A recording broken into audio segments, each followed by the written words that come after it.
A matriarch dies. The ravages of generational poverty. An entire chapter narrated by the dead. A family secret of infidelity. An unwanted pregnancy. An entire world left behind in time. As I Lay Dying by William Faulkner contains all of these calamities, but none of them are the darkest detail. So what is? This video is in 3 separate playlists here on the channel. First and foremost, the Darkest series examining the darkest elements of literature.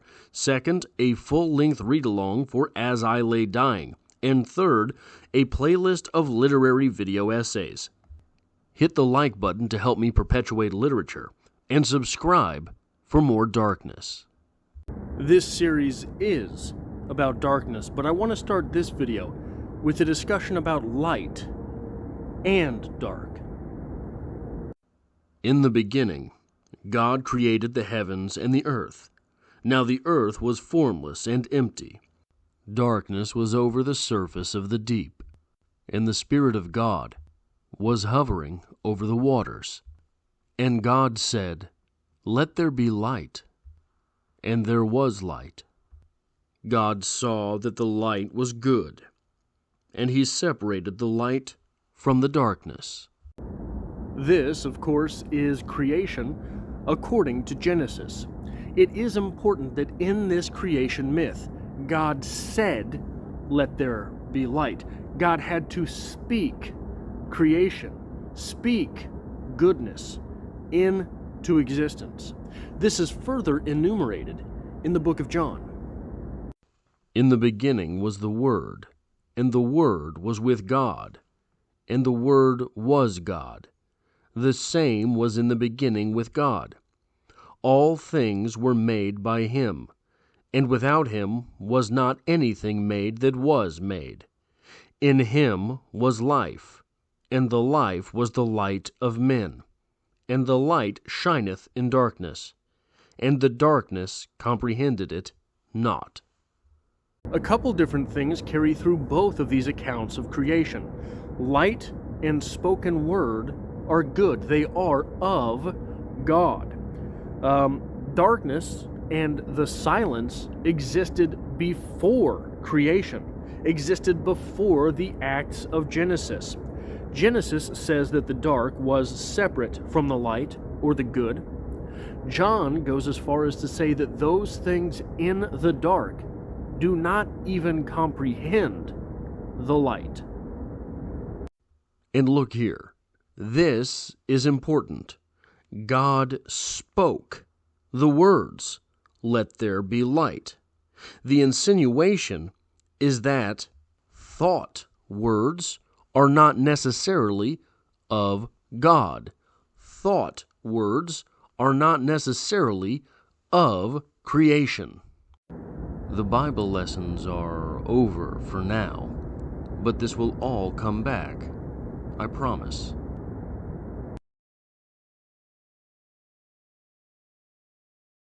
Let's recap the novel. Addie Bundren is dead.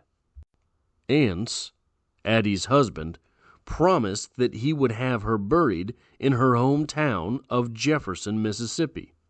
It's a 40-mile trek, which would be a real trial in the best of conditions. English Lit major here. Anytime you see the number 40 in Western literature, be suspicious. Be very suspicious. But these are not the best conditions. After Addie died, there were torrential storms, and the mud will be nigh impossible with the wagons. And the river. Be suspicious of rain, too, and rivers. The second direct tribulation here is that they are hauling a dead body 40 miles in a Mississippi summer. But, everybody needs a hobby. In the end, all 5 of Addie's children are worse for the journey. Cash breaks his leg, Dewey Dell is taken advantage of in exchange for a fake abortion pill, and then Ance basically steals all her money. Vardaman is only a child and has now lost his mother. Jules' only real love is his horse, and Ance sells it. And Darrell goes mad.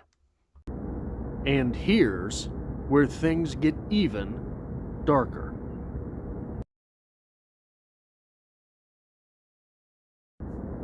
There is some question as to who owns this novel. Whose story is As I Lay Dying? After all, were it not for Addie Bundren, none of this would have taken place. This entire journey is in her name. That said, Ance, if there is a hero of this story, one would have to say that it is Ance. After all, at the end of the day, this story technically becomes a comedy because Ance gets married and gets them teeth. But really, it's Darrell who does all of the legwork. All of the legwork, and for his efforts, he goes mad. But in addition to being a comedy, As I Lay Dying is another type of story. The genre of Southern Gothic is one of these things where oftentimes a publication seemingly gets so afraid of the "yeah, but what about X" story that it does not include Y element, that they parse their definition down to something mealy-mouthed and useless. But there is actually a pretty useful start right here on Wikipedia. The entry on Southern Gothic says, Southern Gothic is an artistic subgenre of fiction that are heavily influenced by Gothic elements and include storytelling of deeply flawed, disturbing, or eccentric characters who may be involved in hoodoo, decayed or derelict settings, grotesque situations, and other sinister events relating to or stemming from poverty, alienation, crime, or violence. Now, As I Lay Dying as a novel includes all of these elements except for maybe hoodoo. But even then, I think there's some argument to be made as for whether or not those spectral types of things are included in this novel. But they're probably not directly related to this video and this topic.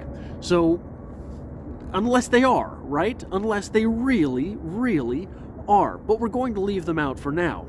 Leaving hoodoo out, we have one more element from that definition left to be unpacked. And just for the sake of congruity, we'll stick with Wikipedia. Gothic fiction, sometimes called Gothic horror, is a loose literary aesthetic of fear and haunting. So, assumed in this novel are rough characters, death's head situations, and something kissing the paranormal. Now, I want to present a scene exactly as it happens on the page from William Faulkner. We have Jewel, Cash, and Darrell with their dead mother in tow. They come to the river, the flooded river, and this is a problem, a very big problem. And in this problem, these young men's character come out. Jewel is brash, Cash is calculated, he's measured, and Darrell is creepy. I'll ride on ahead, Jewel says. You can follow where I am. He lifts the horse. It shrinks, bowed. He leans to it, speaking to it, lifting it forward almost bodily. It setting its feet down harshly. He speaks to it, murmurs to it. Go on, he says. I ain't going to let nothing hurt you. Go on now. Jewel, Cash says. Jewel does not look back. He lifts the horse on. He can swim, I say. If he'll just give the horse time anyhow. When he was born, he had a bad time of it. Ma would sit in the lamplight holding him on a pillow on her lap. We would wake and find her so. There would be no sound from them. That pillow was longer than him, Cash says. He is leaning a little forward. I ought to come down last week and sighted it. I ought to done it. That's right, I say. Neither his feet nor his head would reach the end of it.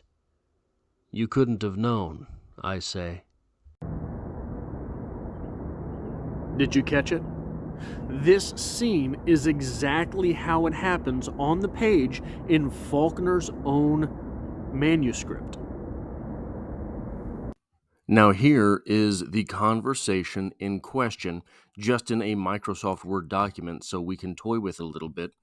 You'll notice that this here is the section of the conversation with which we are interested predominantly. Highlighted in yellow are all of the things said out loud. He can swim, if he'll just give the horse time anyhow.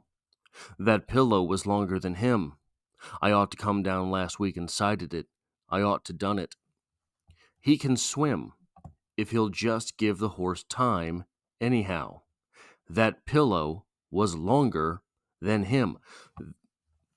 Cash is not responding to anything that Darrell has said out loud.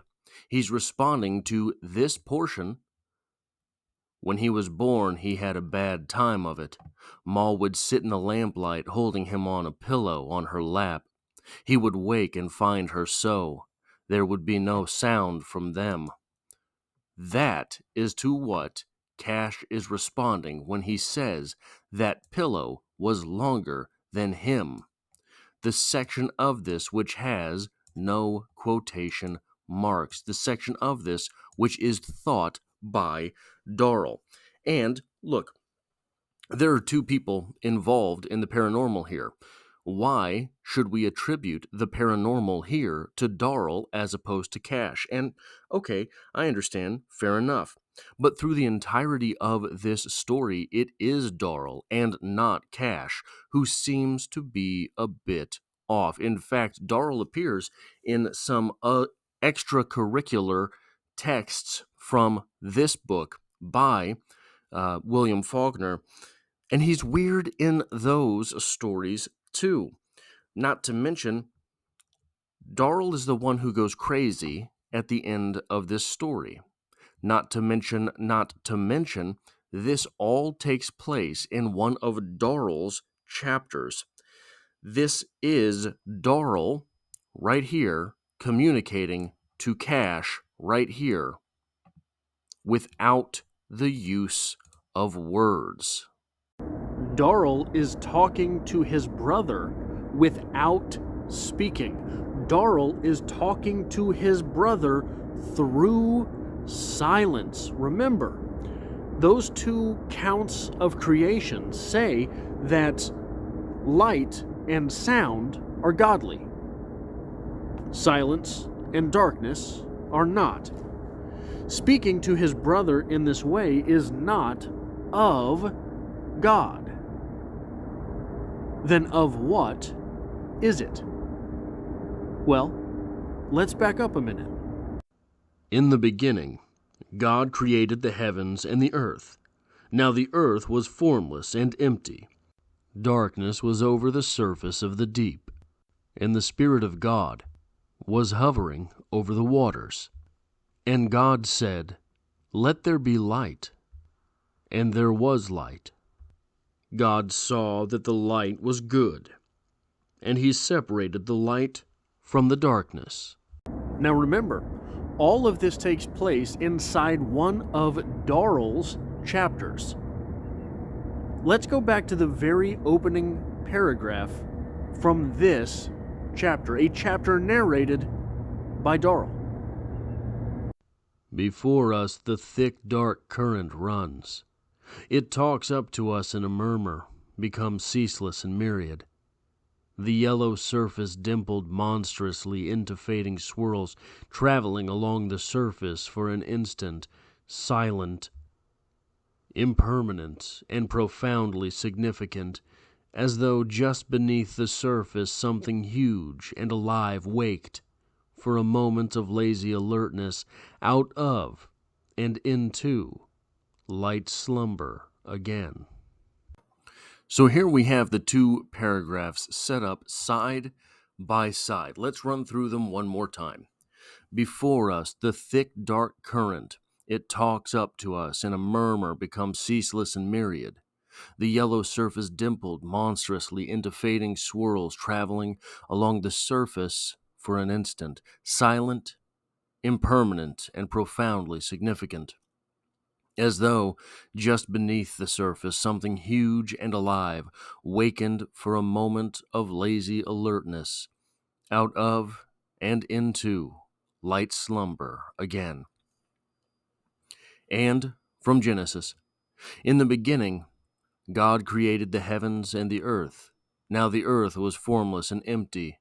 Darkness was over the surface of the deep, and the Spirit of God was hovering over the waters. And God said, "Let there be light." And there was light.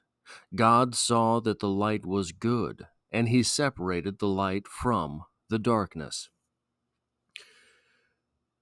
Now tell me that these two paragraphs don't sound as if they are coming at the same thing from opposite vantage points.